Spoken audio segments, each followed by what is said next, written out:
to the Sean Hannity Radio Show podcast. Hey, like most of you, I had trouble sleeping, but I sleep better than ever. And you know what? It's all because of a pillow. Mike Lindell's My Pillow has changed my life for the better, and it works. What makes My Pillow so different is their patented adjustable fill. Now, you can adjust the patented fill to your exact individual comfort need and get the support you absolutely must have. And that means you fall asleep faster, you stay asleep longer. It just works. Now, millions of people have already discovered that My Pillow works for them, and now it's time for you to experience My Pillow for yourself. Just go to MyPillow.com. Use the promo code Sean, and when you do, Mike Lindell will give you his best offer ever. Buy one My Pillow, get another one absolutely free. Now, My Pillow's made in the USA, has a 10-year warranty and a 60-day unconditional money-back guarantee, so you have nothing to lose. So get started and get the sleep you crave and deserve. MyPillow.com, promo code Hannity, and get Mike Lindell's special 2-for-1 offer. That's MyPillow.com, promo code Sean. Do you believe he is fit for duty? Absolutely, he's fit for duty. Just to make sure we're clear on this, when you analyze his cognitive ability or neurological functions, that is not the same thing as a psychiatric exam. Given that there is scrutiny of what was overlooked at the time with President Reagan in terms of Alzheimer's and things he was then known to suffer from at a later date, can you say that whether the test that you ran would exclude any of those things and what the possibility of overlooking something like that would be? You know, how can you tell the American people that this time you're certain? Because of his age in continuing his physicals in the future, will you also continue the cognitive testing? Having examined him and performed a cognitive assessment, what is your take of all the doctors and clinicians all across the country who have said that in this president they see symptoms of this, that, and the other? Symptoms in what way? Well, symptoms of dementia. Is there anyone on the president's medical team, such as a psychiatrist or psychologist, whose job it is to monitor the president's emotional state or watch for potential psychiatric problems or indicators of those? One more question about the Montreal exam and other sort of mini mental status exams. They're pretty good, but they're not really sensitive if someone's already high functioning. They're not really good at finding early stages of dementia. If the president's worried about it, would you recommend more sophisticated exams? Are we saying that because of Reagan, all right, we had the issues with Reagan, and the issues about this president, cognitive testing, mental acuity testing is not commonly part of an annual physical with the president of the United States? Questions have been asked. Going back to that issue, everyone has asked about mental acuity. Those questions have been in the public, and he told Sarah to tell you to stay up here until those questions are answered.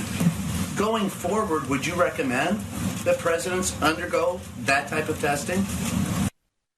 How about the media undergoes that type of testing? How about that? I cannot believe this is your media in the country today. I mean, I have been telling everybody how corrupt it is. They've got an echo chamber media bubble. They only talk to each other. They had convinced themselves. They really believed they were onto something deep and profound. And the deep and profound understanding was, well, he doesn't agree with us, and look at his policies, and he tweets, and he watches Fox News, and he can't possibly be normal. He's got to be, there's some derangement, or maybe it's early onset Alzheimer's disease. That's where these questions came from yesterday, because they have convinced themselves in their insulated echo chamber bubble that they, the almighty media, were correct, and they were in a state of shock, almost equaling the shock of what happened on November 8th, 2016, when he became the president. And you turn around, and then it is, what? Trump can be president. Woo-hoo. Yeah, run. We want you to run. You. And Obama saying, he'll never, at least I had the pleasure of being president. And you'll never be president. They were all wrong. And they're all wrong here. And the worst part is it's even getting worse. If you think the questions were bad yesterday, and these questions were atrocious, it was utter stupidity. It was mindless drivel that they think they are deep and profound, and they are not. They think that they are right and smarter than us and you, and they are not. They know better than we do, that you do, and they do not know better. Just look at how the economy turned. It is not by accident that all of this good economic news has come out here. Let's ask about bone spurs. They have bone spurs? He didn't go to Vietnam. Well, wait a minute, but he watches too much TV. And he tweets. That's got to be a sign of mental illness that he's tweeting. And now does it mean because he's a little overweight, does it mean now that he should have one scoop of ice cream? Is he addicted to drugs? What drugs does he take? Has he ever taken a sleep aid? I'm like, this is your media. And then it gets worse because now the narrative that they have been believing, led by, Dr. Liberal Joe Scarborough and Dr. Mika Brzezinski, who's soon to be bride, they're now saying, well, there's no way that the two-star admiral, who was also the doctor of Obama and the doctor of George W. Bush, this is not his first rodeo. They're now questioning his honesty and integrity. 239. 239. Well, then I'm 170, Scarborough said this morning. Joe, you're not. You look not looking great. And but they felt that they knew better. And then the answer was, well, everybody around him has got to be shocked and surprised because everybody that I talk to and everybody around the president, they speak with these broad sweeping generalizations. Well, I actually can speak from experience, personal experience, having been around the president, having talked to the president. Now, the media wants, how often does Hannity talk to the president? It's none of your business. None of your business who I talk to. None of your business who I eat with. None of your business where I go, what I do. It's just not. But they think that, he must be listening to Fox. Well, how could he possibly watch this crap on your network? There's a reason. I said this on TV last night. There's a reason when Donald Trump does a rally somewhere, and you see those people in the back, fake news. And the audience turns around and boos and hisses and chants, CNN sucks. By the way, I'm going to unveil a new name for CNN on tonight's Hannity. And I'm going to take all 195 holes and put them together. And all of them, we're going to play them all. Yeah, you do not want to miss this tape. This is going to be a Hannity classic tonight. So they go out there with their crazed narrative. Did you address drug addiction with him? Well, you'd find it in his blood and urine, you idiots. They do a full and on extensive testing on both. Does he wear dentures? That was another one of my favorite. How much weight have you suggested the president lose? Does he need to be sedated? Do you have a life expectancy range? Yeah, he could easily finish this term, I assume, with no health problems whatsoever. He has great genes. And in the next term, what? The next term? A collective heart attack. Needs the psychiatric help in the rubber rooms are the people in the news media. They're all sheep with very few exceptions. This is, we had James O'Keefe, what was American Pravda. They are the extension, the propaganda arm of all things left-wing liberal socialist. On what basis would you, this is only a philosophical question, would you, doctor, advise the cabinet that the president is unable to discharge his duties? Did you take a waist measurement for the president? Did you test the president's hearing? Could you take us through some of the specific exercises that the president is considering as you look at this routine? He's going to start working out a little bit. Does he watch too much TV? I got to give full credit.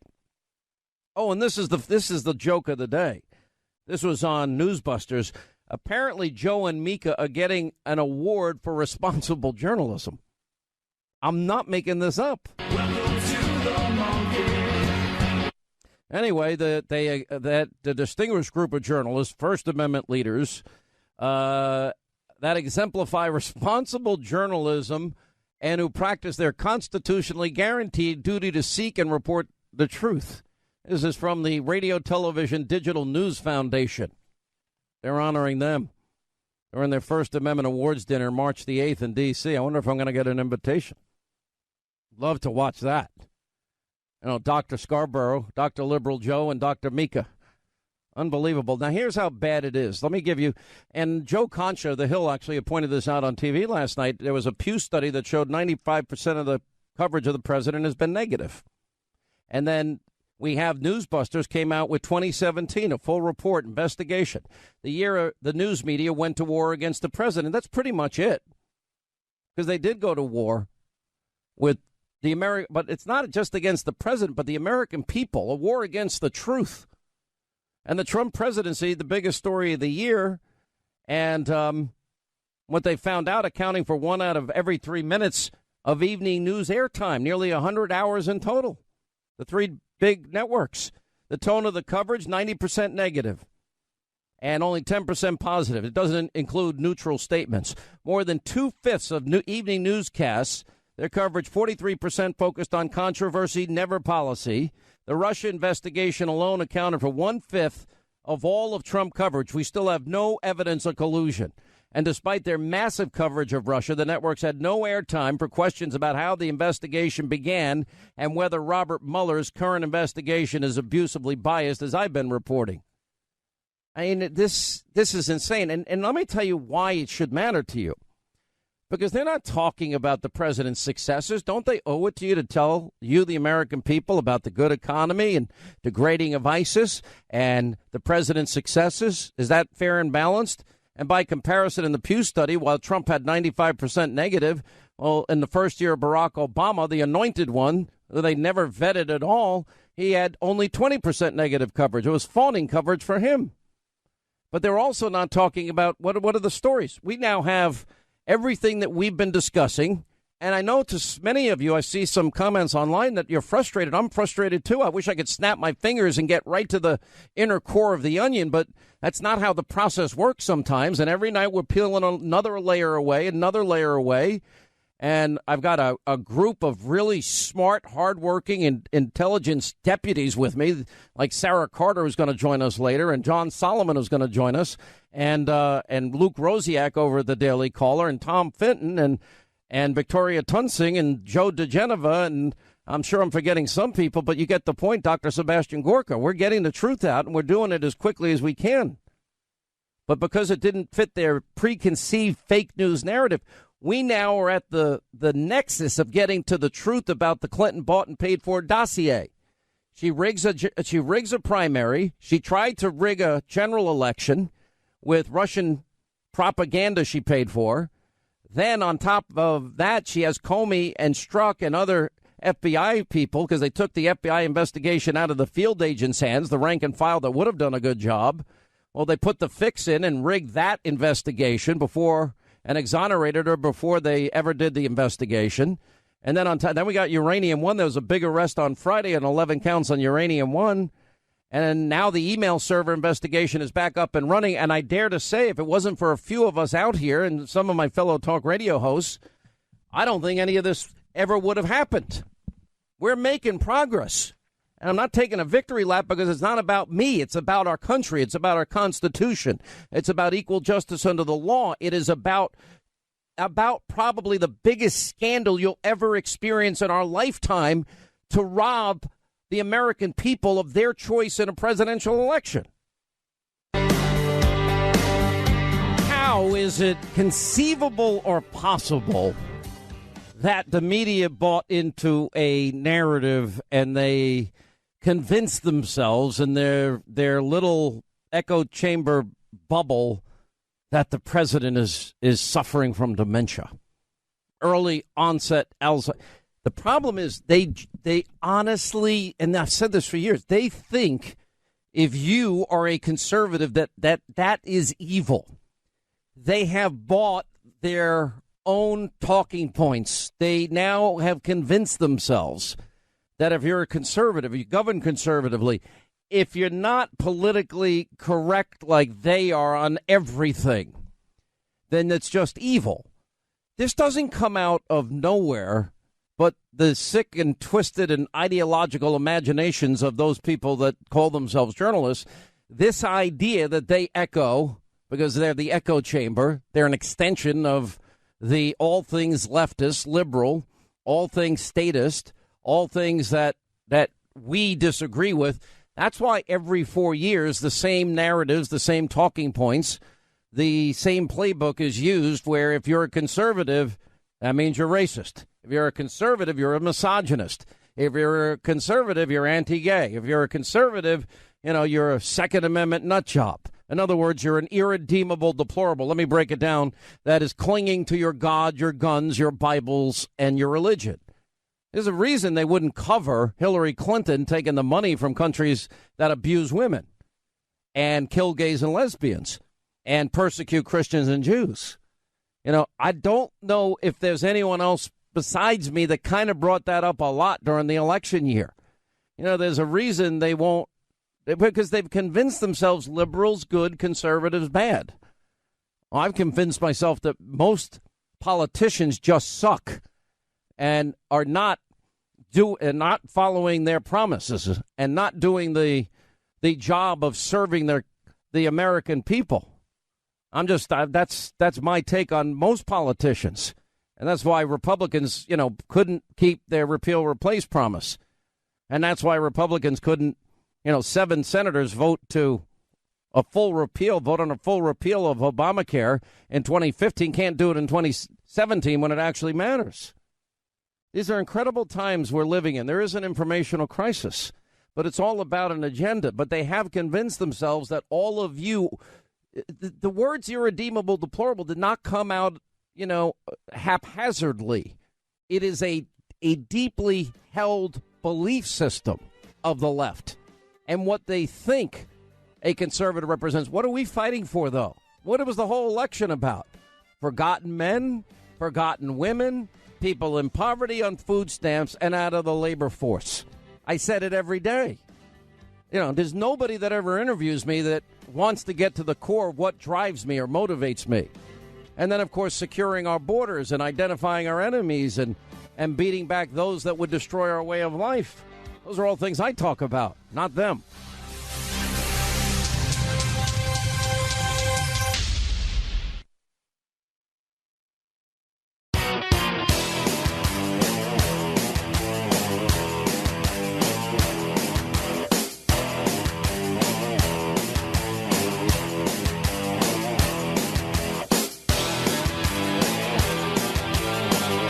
Breaking news all afternoon. When you get off work, be sure to check in first for everything you missed during the day. This is the Sean Hannity Show. 25 till the top of the hour. Do you know it's 20 years ago today? The Drudge Report had up there, Newsweek kills story on White House intern. Michael Isikoff at the time. Blockbuster Report, 23-year-old sex relationship with the president. Matt Drudge has been literally single-handedly driving stories or informing us of stories. I can't even imagine doing a program anymore without having the availability of the Drudge Report. 20 years ago today. This is the digital age now. This has now changed forever. Why is Monica Lewinsky blaming Drudge? It's not Drudge's fault. He's supposed to report on the news. Anyway, took 3 more days for others in the media to report. Remember the dress, the cigar, the drama. I did not have sexual relations with that woman. I never told anybody to lie, not a single time, never. Yeah, well, he did. Actually, a friend of mine and some friends of mine over at Fox, after dozens of Hollywood movies portraying Richard Nixon as evil incarnate, etc., after multiple biops, or whatever you want to call them, on trashing Ronald Reagan as a warmongering, amiable dunce. By the way, the Republican used that word against Ronald Reagan. They didn't like him either because he was anti-establishment. But anyway, finally somebody's making a scandal movie about the only elected president in the United States who was impeached and put on trial in the Senate, Bill Clinton. Anyway, it's called Scandalous. It's an up-close look at the Clintons in the 90s. For you younger people that didn't live through this like I did, you need to watch this. It'll stun you. And anyway, it's a 7 or 8 part installment, documentary style, and you'll be taken inside the events that literally took over Washington, D.C. and led to the impeachment of President Bill Clinton. Yes, he was impeached. Slick Willie. And it's narrated by acclaimed actor Bruce McGill. This all starts, I think, this weekend. It starts January 21st. It'll examine the investigations of then President Clinton by the Office of Independent Counsel, and the story will unfold each Sunday night at 8 p.m. I can't wait for the Great One. When is the Great One's program on the Fox News Channel starts? That's going to be great. It was a lot of fun the other night when we had it. It's filmed in cinematic style, and you're going to hear from more than 45 people who were involved on both sides of that investigation and subsequent impeachment trial, revisiting the twists and turns daily after Monica Lewinsky captivated the country. The whole story captivated the country. Now, I know that, and by the way, I think it's important. I think it was earlier this week that Monica's moved on with her life. I mean, I'm all in favor of that. She doesn't have to watch it. She doesn't have to relive it. She deserves to be left alone. She was 21 years old. Are we really going to blame her about, what about in the Me Too era? What about the guy that had all the power of the Oval Office? Now, was it consensual? Apparently, yes. But that wasn't the case with other women. Kathleen Willey, Paula Jones, or Juanita Broderick. Anyway, so that's going to be interesting to watch, and I heard it's phenomenal from friends of mine. This is an interesting side bit on the immigration issue in the country. The president has now reinstated the citizenship questions on the 2020 census questionnaire, which are probably going to end up costing sanctuary states in a lot more ways than one.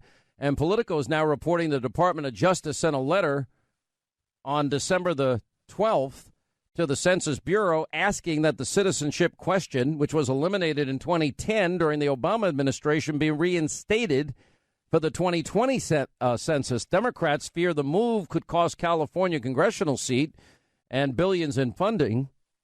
By the way, Mark's show, I'm told, starts February 2018. We're trying to get the specific date.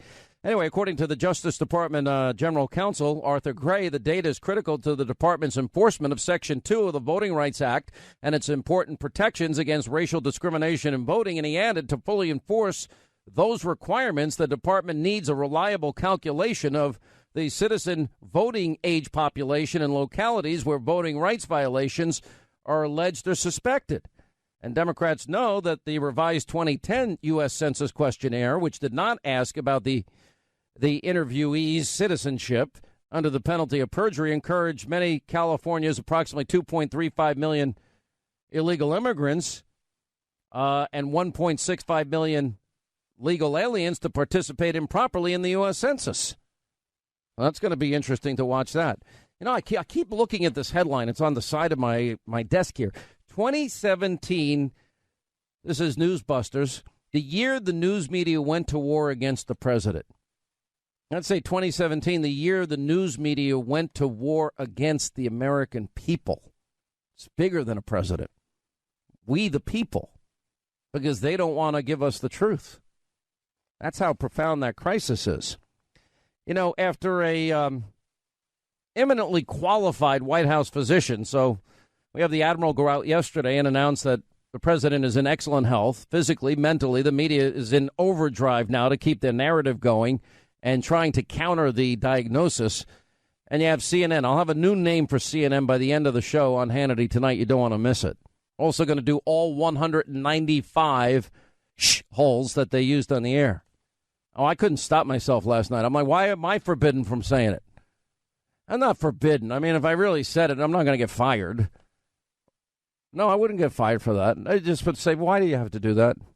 And then I'd have to sit through a meeting I don't want to sit through. Being told that as policy, we said we don't want to do that. So I have to have some respect for my employers. They pay me after all. But there was a Fox Pub. We're not saying that on the air. And up to now, nobody said it on the air. And CNN just went crazy with it. They couldn't get in enough alls in a row. This is CNN. So I've got a pretty good new name for them tonight. House Republicans want top Obama intelligence official prosecuted for perjury. They're apparently wondering why General Flynn is being prosecuted for making false statements to the FBI while President Obama's most senior intelligence official, James Clapper, is still roaming around free as a bird. Speaking of fake news, CNN, he works for them, as I understand it, after he blatantly lied to Congress during an under oath testimony. Several GOP lawmakers would like to see the Justice Department prosecute James Clapper for giving false testimony to Congress about domestic surveillance before it's too late. And maybe after what Devin Nunes was handed from the Department of Justice, maybe all the information and evidence that we need is there. By the way, Michael Wolff's Fire and Fury is to be adapted into a TV series. Just took 20 years to get the Fox News channel, the only ones that are doing this whole thing on, I think what the biggest story ever up till now, which is, of course, this phony media. Justice Department report links terrorist attacks to chain migration and diversity lottery. Nobody's reporting this either, because the Justice Department put out a new report that reveals 3 out of 4 radical Islamists who have been convicted of committing terrorist acts against our country, the United States of America, gain entry to this country under lax immigration laws permitting chain migration and the diversity visa lottery. Now, we just heard that Lindsey Graham is not going to support a continuing resolution. I got the entire backstory on what's going on with Lindsey Graham. Lindsey Graham has wanted some form of amnesty forever, him and John McCain. Now, Dick Durbin calls over to the White House, tells the president something that was a lie. Shocking. He tells the president that, we've got a deal on DACA. We got a deal on immigration. It'll include the wall. It'll include everything. Well, 2005, they were supposed to have the wall as well, but they never wanted to fund the wall because they don't really want it. We had the wall in 2006. We had it in 2013. The people that made we want the wall, Dick Durbin and Chuck Schumer, but they have never had an intention to fund the wall. I'm a trust but verify guy. So if the president's going to do anything as it relates to immigration, you got to end chain migration. You got to end the visa lottery system, the diversity lottery system. And we do need to vet people from countries that, for example, practice Sharia law, which is the antithesis of our constitutional values. So anyway, we have this study where 73% of the 549 individuals convicted of international terrorism-related charges in the U.S. federal courts were immigrants, according to this report by the Justice Department and Homeland Security. The report specifically highlighted convicted international terrorists who were admitted to the United States by the diversity visa lottery or by chain migration, 73%. Chain migration is responsible for 61% of all immigration to the United States between 1981 and 2016. Now, why wouldn't we act on that information and protect the American people?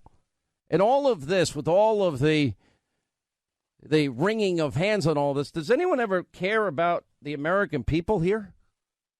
And, when I sat in on that I was with Governor Perry in Texas. When I sat there and they gave a briefing on the security of Texas, they talked about 600 and nearly 50,000 crimes committed against Texans alone, including murder, including the worst crimes by illegal immigrants. That's one state in a 7 or 8 year period of time. We played it many times. All right, back to our busy phones here. Let's say hi to Liz is in Tampa, Florida. What's up, Liz? How are you? Glad you called. Hi, great, thanks. I just wanted to make a point about your analysis on the media and Trump and fake news. Obama was quoted several days ago as criticizing Fox viewers as living on a different planet.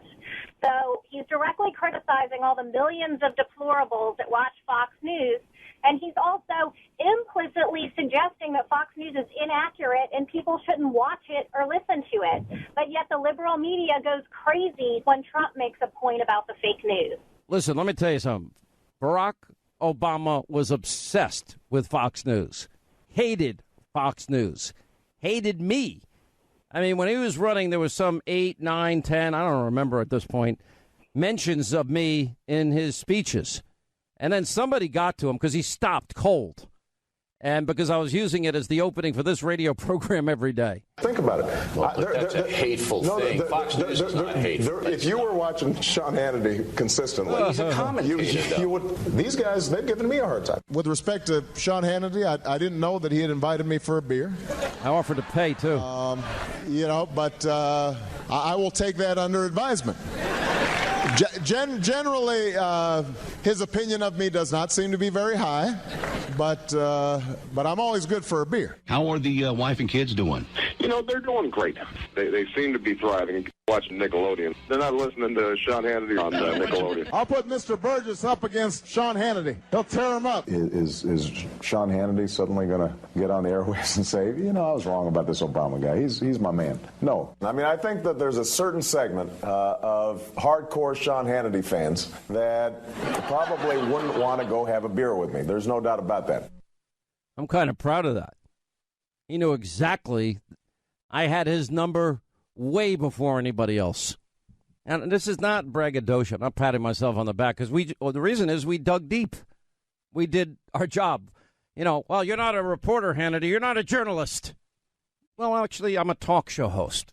And part of being a talk show host is journalism. Part of it is it's all encompassing. Sometimes I'm an investigative journalist. I call people and get information. And I interview people, do a straight interview. And other times I give my opinion. And other times I take calls. And other times I navigate debates between two opposing views. And other times I debate somebody straight up myself. That's what being a talk show host is. Of course, it's journalism. It's just not traditional journalism. It's advocacy journalism. It's opinion journalism. But as part of being a talk show host, you do real journalism. 800-941-SEAN if you want to be a part of the program.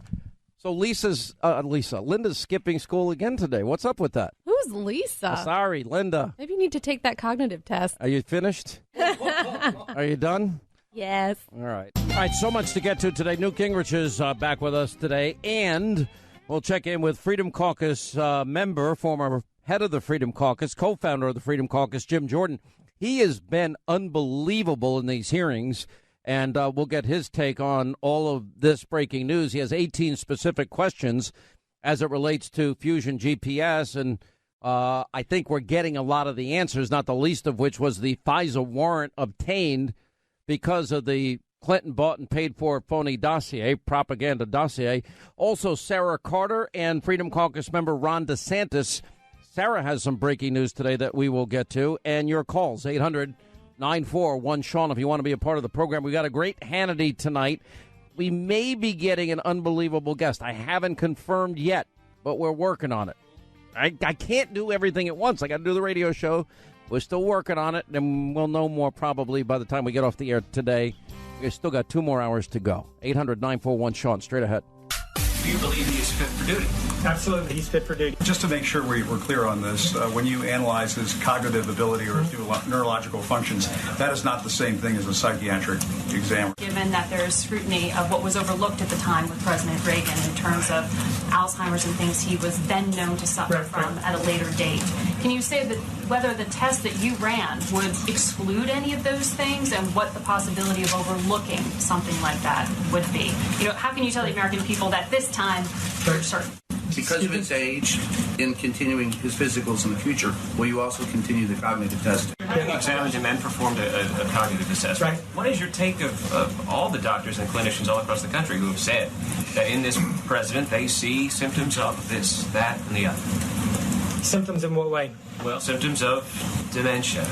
Is there anyone on the president's medical team, such as a psychiatrist or psychologist, whose job it is to monitor the president's emotional state or watch for potential psychiatric problems or indicators of those? One more question about the Montreal exam and other sort of mini mental status exams. They're pretty good, but they're not really sensitive if someone's already high functioning.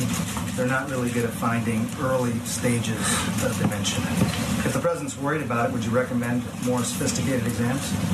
Are we saying that because of Reagan, all right, we had issues with Reagan, and the issues about this president, cognitive testing, mental acuity testing is not commonly part of an annual physical with the president of the United States? Questions have been asked. Right. Going back to that issue, everyone has asked about mental acuity. Those questions have been in the public, and he told Sarah to tell you to stay up here until those questions are answered.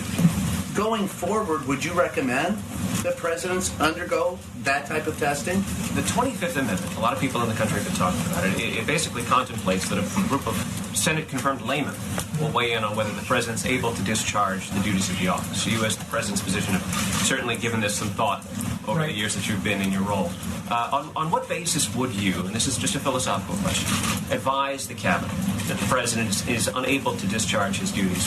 How does that bar get met? Explain to me how a guy who eats McDonald's and fried chicken and all those Diet Cokes and who never exercises is in as good a shape as you say he's in. Do you have a life expectancy range for him based on his results? Number two, what exactly does the exercise and eating plan look like? Is it you're going to put an elliptical machine next to the bedroom and he's going to use it? What does that look like?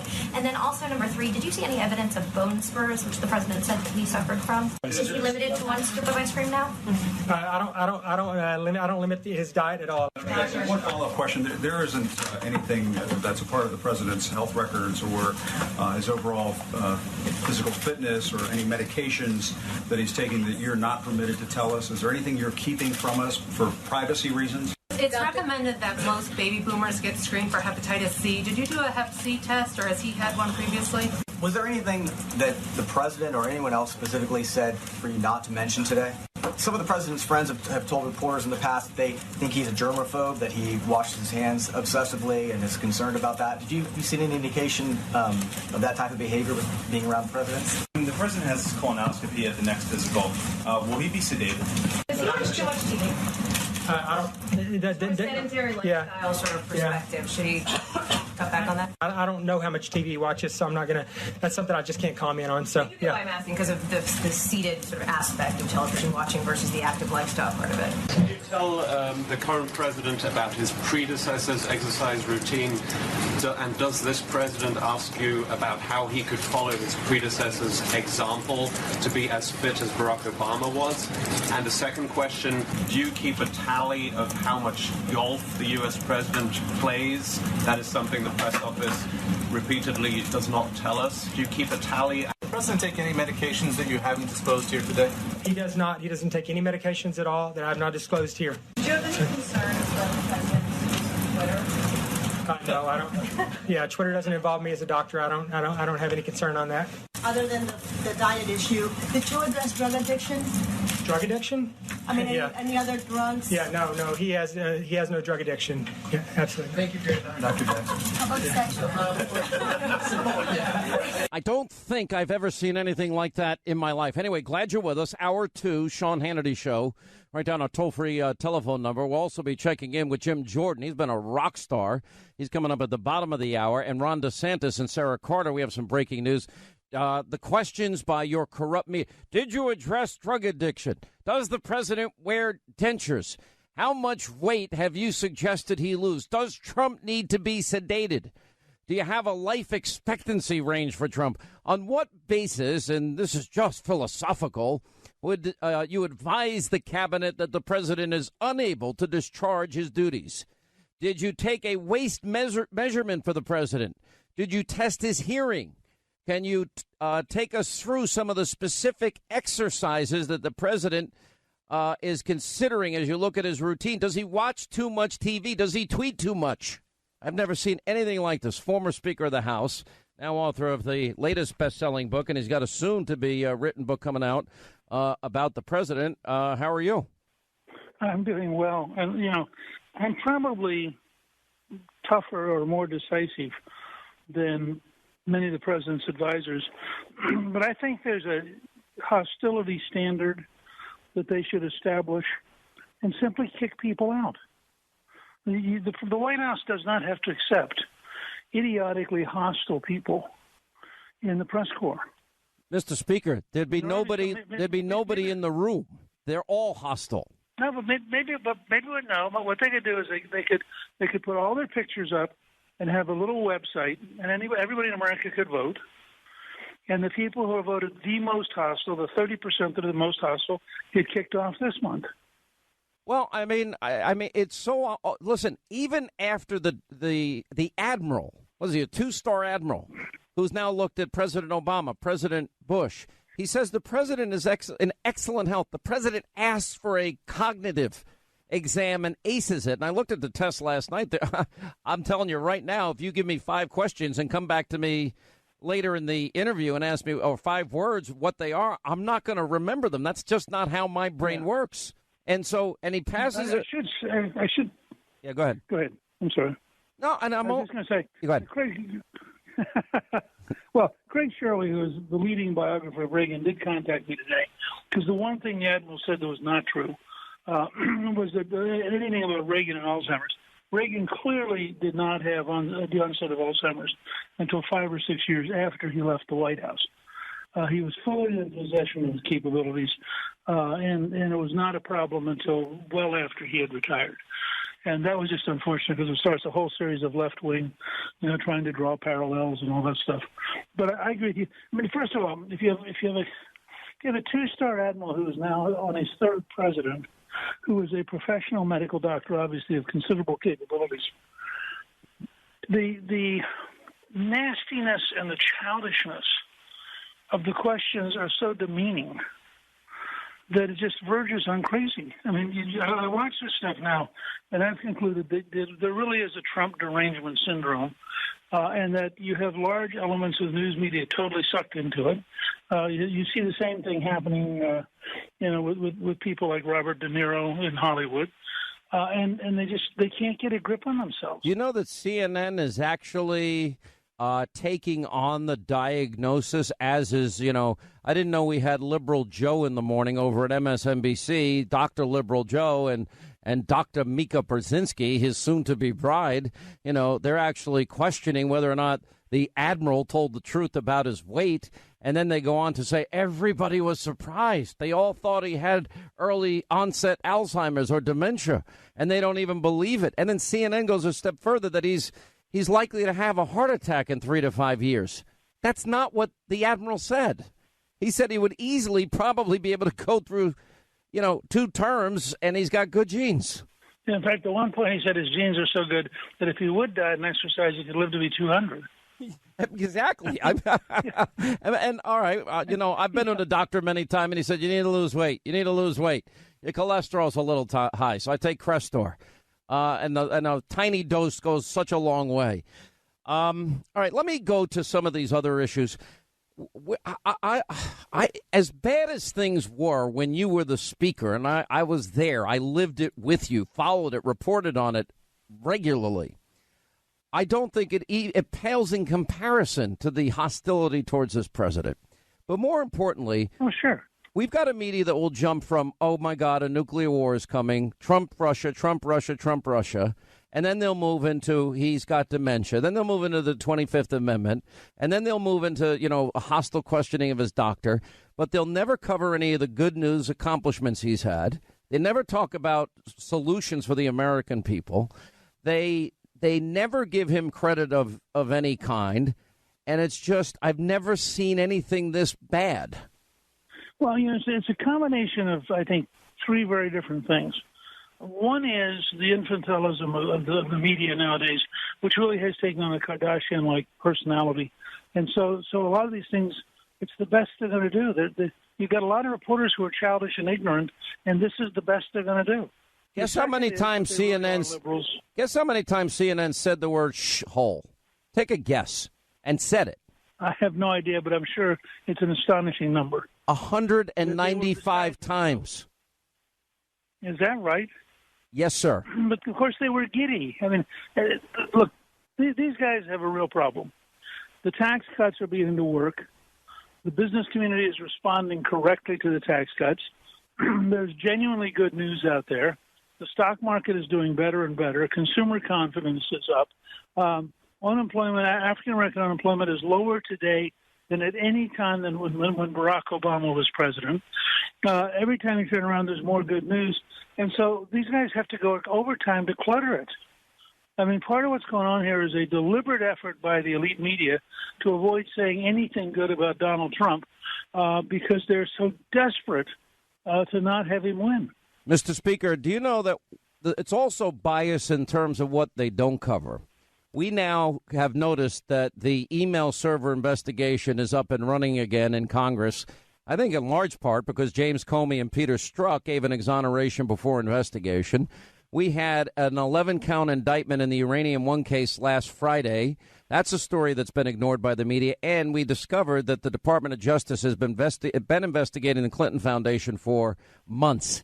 So I would assume this is the first of many shoes to fall. You wouldn't know it if you watch the mainstream media. And on top of it, we're learning that the Clinton bought and paid for dossier was, in fact, used as a basis for a FISA warrant against an opposition party. Russian propaganda she paid for, used to fix in a general election after she fixed the primary election against Bernie, and then it was used to obtain FISA warrants. Now, to me, I've read a lot about Watergate, and you're the historian, but to me, these are historic times, and this could be the biggest case of corruption to steal an election this country's ever seen. Oh, I think that's it's both a corruption to steal the election, but it's also just corruption to be corrupt. I mean, I was really surprised, and as you noted, I'm working on this new book on Trump's America. As I began pulling things together, I decided that the Clinton defeat was much more important than I thought at the time, because if she'd been elected, none of this would be coming out. I mean, we were faced with a level of corruption that is stunning, and I think, frankly, and it's a breadth unlike anything we've ever seen. And gradually it's going to penetrate despite the elite media. But again, I think this is one of the great problems Republicans have, is that they don't understand that they're in an all-out war, and the other side has one of its strongest weapons, tremendous domination of the traditional news system. By the way, does it surprise you? The strategy to overcome that, they're going to lose. Does it surprise you that I'm out here on an island again in the media world by myself? That's how I feel all the time.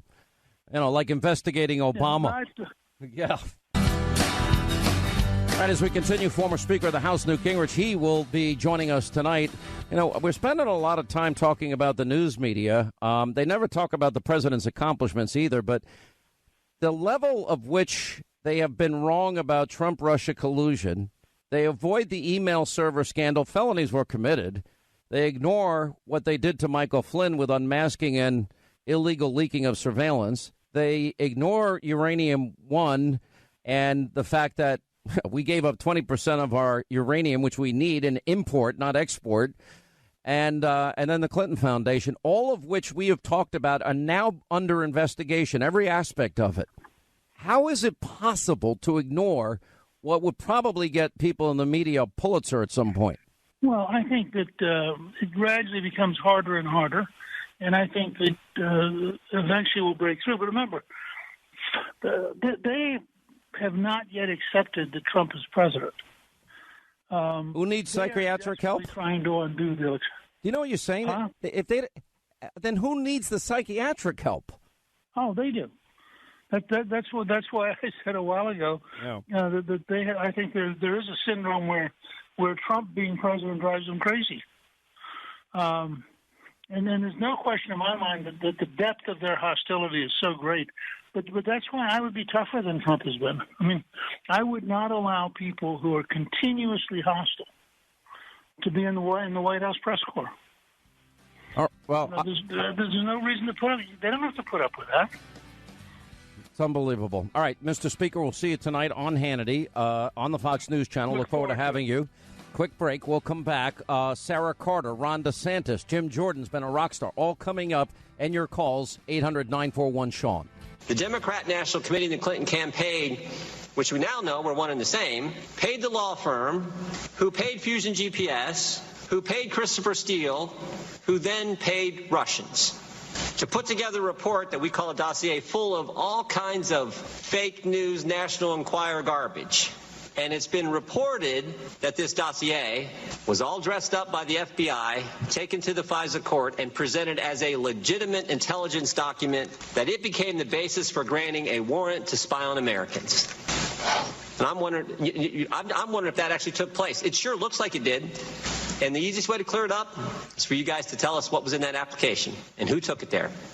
Congressman, our staffs have been having extensive interaction with both intelligence committees on our interaction with the FISA court, and I think that's the appropriate setting for those questions. Here's what I think, Director Wray. I think Peter Strzok, head of counterintelligence at the FBI. Peter Strzok, the guy who ran the Clinton investigation, did all the interviews. Peter Strzok, the guy who was running the Russian investigation at the FBI. Peter Strzok, Mr. Super Agent at the FBI. I think he's the guy who took the application to the FISA court. And if that happened, I mean, think if this happened, if you had the FBI working with a campaign, the Democrats' campaign, taking opposition research, dressing it all up and turning it into an intelligence document and taking it to the FISA court so they could spy on the other campaign, if that happened, that is as wrong as it gets. And you know what? Maybe I'm wrong. You could clear it all up. You could clear it all up for all of us here, all the Congress who wants to know, and frankly, all of America who wants to know. You could clear it all up by release. We sent you a letter 2 days ago. Just release the application. Tell us what was in it. Tell us if I'm wrong. But I don't think I am. I think that's exactly what happened. And if it did, it is as wrong as it can be. And people who did that need to be held accountable.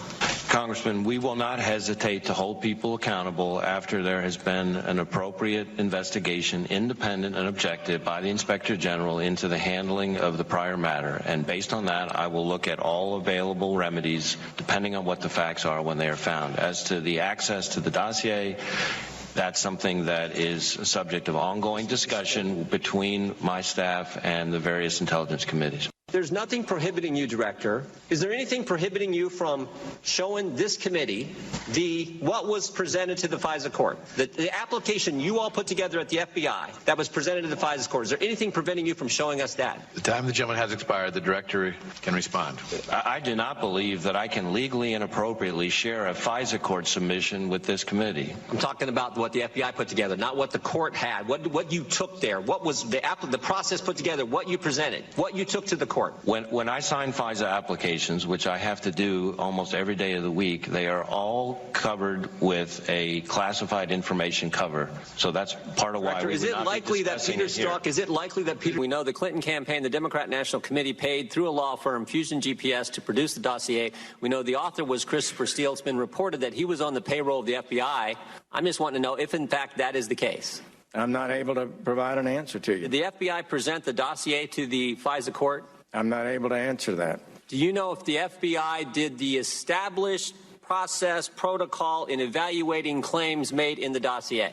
I'm not able to answer that. On January 6, then FBI Director James Comey briefed President-elect Trump up in New York about the dossier. Shortly thereafter, the fact that meeting took place and the subject of the meeting was the dossier was leaked to CNN. Do you know who leaked that information? I do not. Are you investigating who leaked that information? That would be a matter within the investigatory powers of the special counsel. You said you got a number of investigations going on, Mr. Attorney General, regarding leaks. Is that likely one of those that you're investigating? I'm not able to reveal the existence of investigations or not. All right, just amazing testimony and really congressional grilling by Congressman Jim Jordan of the Freedom Caucus, who's really taken the front and center lead. He's like the tip of the spear in all of this, seeing and obviously understanding a lot of what we have been trying to lay out and make people understand for a long, long time. Everything. He has his 18 specific questions on the dossier that he laid out, and he joins us, the great congressman from Ohio. Wow, you on that committee has been like must-see TV. How are you? I'm fine, Sean. I think the must-see TV is your program tonight. I appreciate what you're doing to get to some of these key questions and get answers for the American people. Before I go over a lot of what we just played for our audience here, when you were asking Christopher Wray and when you were also arguing about everything, I want to ask. So we know that the Intel Committee got information from the DOJ at the last minute, and apparently there was an effort by Rod Rosenstein not to hand it over. And was pleading and begging with Paul Ryan, and to Paul Ryan's credit, he held ground. And apparently, I'm told this information will shock the conscience. Can you tell us anything about what it is? Well, you're right, and Chairman Nunes gets a lot of the credit too. Devin has been pushing, and a number of us have been trying to be helpful to him. But yeah, the DOJ is now handing over documents. Devin has said that he thinks this is going to be important and amazing, not amazing, but the kind of information that needs to ultimately get out to the American people. So we'll see. But every indication I have is that one of my sources said it should shock the conscience and soul of America. That's a quote. Yeah, right. I've had people tell me, Jim, as bad as you think it is, it's that bad. So that makes me think, wow, if it really did happen, if the FBI did what all the evidence seems to suggest they did, then this is scary because they dressed this dossier up and took it to the FISA court and made it appear like it was legitimate intelligence to get warrants to spy on Americans. As I've said before, that is not supposed to happen in this country. And Sean, why won't they answer just some fundamental questions? Did you pay Christopher Steele? Did the FBI pay? All right, well, let's go through this slow. I want to go through this. Did the FBI pay Christopher Steele? We believe it's $50,000. There's been numerous reports that it was. What do you know? I don't know any more than you, but there's been reports that he's been reimbursed. There's been reports that he's been paid. But if you're paying him at the same time that the DNC and the Clinton campaign are paying him, what is going on there? The guy who wrote the dossier, and then you're meeting with him several times in the summer of 2016 before the investigation is launched.